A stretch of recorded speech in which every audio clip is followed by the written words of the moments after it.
Operation ಕಮಲಕ್ಕೆ ಬೆಚ್ಚಿ ಬಿದ್ದಿದೆ ಮೈತ್ರಿ ಸರ್ಕಾರ. ಜೆಡಿಎಸ್ ಶಾಸಕರಿಗೆ ದೇವೇಗೌಡರು ತುರ್ತು ಬುಲಾವ್ ನೀಡಿದ್ದಾರೆ. ಸಂಜೆಯ ಒಳಗೆ ಬೆಂಗಳೂರಿಗೆ ಆಗಮಿಸಬೇಕು ಅಂತ ಗೌಡರು ಸೂಚನೆಯನ್ನ ಕೊಟ್ಟಿದ್ದಾರೆ. ಜೆಡಿಎಸ್ ಶಾಸಕರು ರೆಸಾರ್ಟ್ಗೆ ಶಿಫ್ಟ್ ಮಾಡುವಂತಹ ಸಾಧ್ಯತೆ ಕೂಡ ಇದೆ. ಯಾಕೆಂದ್ರೆ ತಮ್ಮ ಶಾಸಕರನ್ನ ಎಲ್ಲಿ ಆಪರೇಟ್ ಮಾಡಿಬಿಡ್ತಾರೋ ಅಂತಕ್ಕಂಥ ಆತಂಕ ಅವರಿಗೆ ಕಾಡ್ತಾನೆ ಇದೆ. ಮತ್ತೊಂದು ಕಡೆ ಕಾಂಗ್ರೆಸ್ ಹೈಕಮಾಂಡ್ ಕೂಡ ಡಬಡಬ ಶುರುವಾಗಿದೆ. ಹಾಗಾಗಿ ರಾಜ್ಯ ಮುಖಂಡರಿಂದ ವೇಣುಗೋಪಾಲ್ ಈಗ ಮಾಹಿತಿ ಪಡೆದು ಚರ್ಚೆಯನ್ನು ಮಾಡ್ತಾ ಇದ್ದಾರೆ. ಸಿದ್ದರಾಮಯ್ಯನವರು ಕೂಡ ಬಂದಿದ್ದಾರೆ. ಮುಖ್ಯಮಂತ್ರಿ ಜೊತೆ ಕೂಡ ಇವತ್ತು ಮಧ್ಯಾಹ್ನ ಮಾತನಾಡುವಂತಹ ಸಾಧ್ಯತೆ ಇದೆ ರಾಜ್ಯ ಕಾಂಗ್ರೆಸ್ ಉಸ್ತುವಾರಿ ವೇಣುಗೋಪಾಲ್. ಒಂದು ಕಡೆ ಕಾಂಗ್ರೆಸ್ ಮತ್ತೊಂದು ಕಡೆ ಜೆಡಿಎಸ್ ಎರಡೂ ಪಕ್ಷದವರು ತಮ್ಮ ತಮ್ಮ ಶಾಸಕರನ್ನ ಸೇಫ್ ಮಾಡಿಕೊಳ್ಳೋದಕ್ಕೆ ಅವರನ್ನ ರೆಸಾರ್ಟ್ಗೆ ಕಳುಹಿಸುವಂತಹ ಸಾಧ್ಯತೆ ಈಗ ದಟ್ಟವಾಗಿ ಕಂಡು ಬರ್ತಾ ಇದೆ. ಈ ಬಗ್ಗೆ ಮತ್ತಷ್ಟು ಮಾಹಿತಿಯನ್ನು ಪಡೆಯೋಣ ನನ್ನ ಕೊಲೀಗ್ ಶ್ರೀನಿವಾಸ್ ಅವರಿಂದ. ಶ್ರೀನಿವಾಸ್, ಜೆಡಿಎಸ್ನವರು ಏಕಾಏಕಿ ತಮ್ಮ ಶಾಸಕರನ್ನ ಈ ರೀತಿ ಕರೆ ಕೊಟ್ಟು ಕರೆಸ್ಕೊಳ್ತಾ ಇರ್ತಕ್ಕಂಥದ್ದು ಯಾಕೆ? ಅವರಲ್ಲೂ ಯಾರಾದರೂ ಶಾಸಕರು ಮಿಸ್ಸಿಂಗ್ ಅಂತ ಅನಿಸ್ತಾ ಇದೆಯಾ, ಹೇಗೆ? ಅರವಿಂದ್, ಪ್ರಮುಖವಾಗಿ ಏನು ಕಾಂಗ್ರೆಸ್ ಶಾಸಕರು ಬಿಜೆಪಿಯವರ ತೆಕ್ಕೆಯಲ್ಲಿದ್ದಾರೆ ಅಂತ ಸುದ್ದಿಗಳು ಹರದಾಡ್ತಿವೆ. ಸೊ ಆ ಹಿನ್ನೆಲೆಯಲ್ಲಿ ಮುಂಜಾಗ್ರತಾ ಕ್ರಮವಾಗಿ ಜೆಡಿಎಸ್ ಕೂಡ ತನ್ನ ಶಾಸಕರನ್ನ ಹಿಡಿದಿಟ್ಕೊಳ್ಳುವಂತಹ ಪ್ರಯತ್ನಕ್ಕೆ ಮುಂದಾಗಿದೆ ಅನ್ನುವಂಥದ್ದು. ಈಗಾಗಲೇ ಜೆಡಿಎಸ್ನ ವರಿಷ್ಠರಾದಂತಹ ದೇವೇಗೌಡರು ತಮ್ಮ ಜೆಡಿಎಸ್ನ ಶಾಸಕರನ್ನ ಬೆಂಗಳೂರಿಗೆ ಬರುವಂತೆ ಬುಲಾವ್ ನೀಡಿದ್ದಾರೆ. ಸಂಜೆ ವೇಳೆಗೆ ಬಹುತೇಕ ಜೆಡಿಎಸ್ನ ಶಾಸಕರು ಇನ್ನು ತಮ್ಮ ಕ್ಷೇತ್ರಗಳಲ್ಲಿರುವಂತಹ ಜೆಡಿಎಸ್ ಶಾಸಕರು ಬೆಂಗಳೂರಿಗೆ ಬರುವರಿದ್ದಾರೆ ಅನ್ನುವಂತಹ ಮಾಹಿತಿಗಳು ಲಭ್ಯವಾಗಿದ್ದಾವೆ.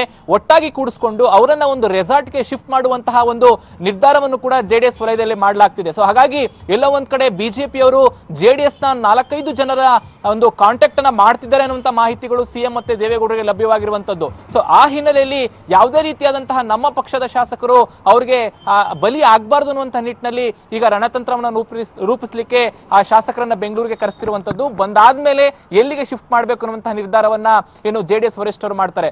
ಒಂದಂತೂ ಸತ್ಯ, ಎಲ್ಲ ಒಂದ್ ಕಡೆ ಆಪರೇಷನ್ ಬಿಜೆಪಿಯ ಈ ಒಂದು ವಿದ್ಯಮಾನದಿಂದ ಜೆಡಿಎಸ್ ನಲ್ಲೂ ಕೂಡ ಸಣ್ಣ ಆತಂಕ ಉದ್ಭವ ಆಗಿದೆ.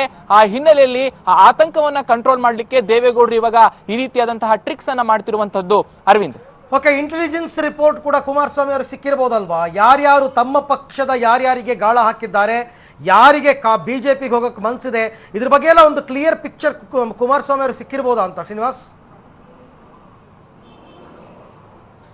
ಅರವಿಂದ್, ಹೌದು. ಕುಮಾರಸ್ವಾಮಿ ಅವರಿಗೆ ಇಂಟೆಲಿಜೆನ್ಸ್ ಅವರು ಕೂಡ ರಿಪೋರ್ಟ್ ಕೊಟ್ಟಿದ್ದಾರೆ.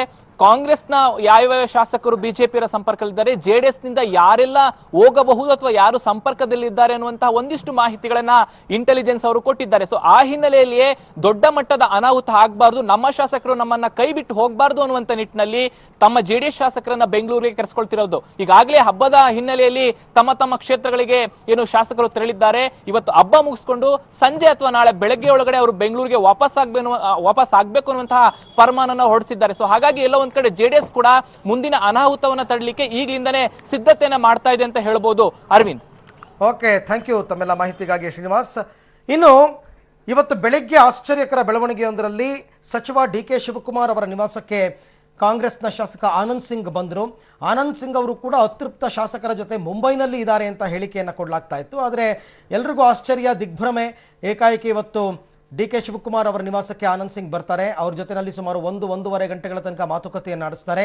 ನಂತರ ನಗುಮುಖದಿಂದ ಹೊರಗೆ ಬಂದಂತಹ ಡಿ.ಕೆ. ಶಿವಕುಮಾರ್ ಮತ್ತು ಆನಂದ್ ಸಿಂಗ್ ಇಬ್ಬರು ಕೂಡ ಮಾಧ್ಯಮಗಳಿಗೆ ಮಾತನಾಡ್ತಾರೆ. ಡಿ.ಕೆ. ಶಿವಕುಮಾರ್ ಹೇಳ್ತಾರೆ, ನೋಡಿ, ಬಿಜೆಪಿಯವರು ಹತಾಶರಾಗಿದ್ದಾರೆ. ಅವರು ನಮ್ಮ ಶಾಸಕರನ್ನ ಎಲ್ಲೇ ಕೂಡಿಟ್ಟರು ಕೂಡ ಅವ್ರನ್ನ ಕರ್ಕೊಂಡು ಬರೋ ಶಕ್ತಿ ನಮಗಿದೆ. ಆ ಕೆಲಸವನ್ನು ನಾವು ಮಾಡ್ತೀವಿ. ಅದಕ್ಕೂ ಮುನ್ನವಾಗಿ ಯಾರೂ ಪಕ್ಷವನ್ನು ಬಿಡ್ತಾ ಇಲ್ಲ, ಯಾರೂ ಆಪರೇಷನ್ಗೊಳಗಾಗಿಲ್ಲ ಅಂತ ಹೇಳಿದರು. ಹಾಗೆಯೇ ಆನಂದ್ ಸಿಂಗ್ ಕೂಡ ನನಗೆ ಯಾರೂ ಕರೆದೇ ಇಲ್ಲ, ಯಾವ ಪಕ್ಷದವರು ನನಗೆ ಕರೆ ಮಾಡಿಲ್ಲ.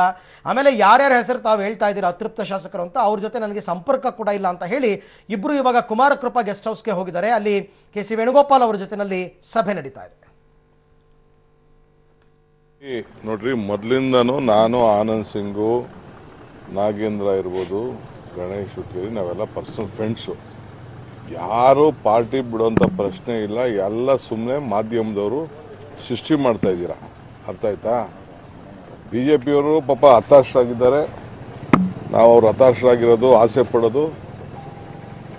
ಆಸೆ ಪಡೋಂಥದ್ದು ಅವ್ರಿಗೆ ಬಿಟ್ಟಿದಂಥ ವಿಚಾರ. ಬಟ್ ರಾಜಕಾರಣದಲ್ಲಿ 2 ಥರ ಆಟಗಳು ಇರ್ತದೆ. ಅದನ್ನೆಲ್ಲ ಬಿಡಿಸಿ ಹೇಳಲಿಕ್ಕೆ ನಾನು ತಯಾರಿಲ್ಲ. ಸಂಕ್ರಾಂತಿ ಹಬ್ಬ ಎಲ್ಲರಿಗೂ ಶುಭ ಆಗಲಿ. ಸುಮ್ಮನೆ ಮನೆ ಹಾಳು ಮಾಡೋದು, ಪಾಪ ಕ್ಷೇತ್ರದ ಜನತೆ, ಪಾಪ MLAಗಳ ಫ್ಯೂಚರು, ಅದನ್ನೆಲ್ಲ ಹಾಳು ಮಾಡೋದನ್ನ ದಯವಿಟ್ಟು ಕೆಲವರು ನಿಲ್ಲಿಸಿದ್ರೆ ಭಾಳ ಒಳ್ಳೆಯದು. ಸರ್ ಈಗ ಅವ್ರ ಶಾಸಕರನ್ನ ಕೂಡ ಹಾಕೊಂಡು ಗುರುಗಾಮಲ್ಲಿ ಇದ್ದಾರೆ. ಏನಾರು ಮಾಡಿಸಿ ಅವ್ರ ಪಾರ್ಟಿ ಅವ್ರದ್ದು ಹಂಗೆಲ್ಲ ಅವ್ರು ನೋಡ್ರಿ ಅವ್ರ ಪಾರ್ಟಿ MLA-ಗಳನ್ನ ಅವ್ರು ಏನಾರು ಕೂಡಾಕೊಳ್ಳಿ. ನಾವ್ MLA-ಗಳನ್ನ ಕೂಡಾಕೊಳ್ಳೋಂಥ ಪ್ರಶ್ನೆ ಏನು ಉದ್ಭವಿಸುದಿಲ್ಲ. ನಮ್ಗೆ ಯಾವ MLA ನಾವು ಕೂಡಾಕೊಳ್ಳೋಂಥ ಪ್ರಶ್ನೆ ಇಲ್ಲ. ಯಾಕೆ ಬರ್ಬೇಕಾಗಿತ್ತು? ಸಿ ಇವೆಲ್ಲ ಟಿವಿ ನೋಡಿದ ತಕ್ಷಣ as a incharge general secretary ಪಕ್ಕದಲ್ಲಿ ಬರೋದ್ ತಪ್ಪೇನಿದೆ? ಏನದಕ್ಕೇನು ರೆಸ್ಪಾನ್ಸಿಬಿಲಿಟಿ ಇಲ್ವಾ? ಈಗ ನನಗೂ ಬೇಕಾದಷ್ಟು ರೆಸ್ಪಾನ್ಸಿಬಿಲಿಟಿ ಇರ್ತದೆ. ಆನಂದ್ ಸಿಂಗ್ ಪಾಪ ಆನಂದ್ ಸಿಂಗ್ ಫೋಟೋ ತೋರಿಸಿ ಎಲ್ಲಿ ಹೋಗ್ತಾ ಇದೆ ಆನಂದ್ ಸಿಂಗು? ಅವನಾಯ್ತು ಪಾಪ ಅವ್ನ ಕೋರ್ಟ್ ಆಯ್ತು, ಅವ್ನ ಕೆಲಸ ಆಯ್ತು. ಅವರೆಲ್ಲ ಕ್ಷತ್ರಿಯರ್ರಿ, ಹೋರಾಟ ಮಾಡೋಂಥವ್ರೆಲ್ಲ. ನೋಡಿ ಹೇಳ್ತೀನಿ ಕೇಳಿ, ಕಾಂಗ್ರೆಸ್ ಪಾರ್ಟಿ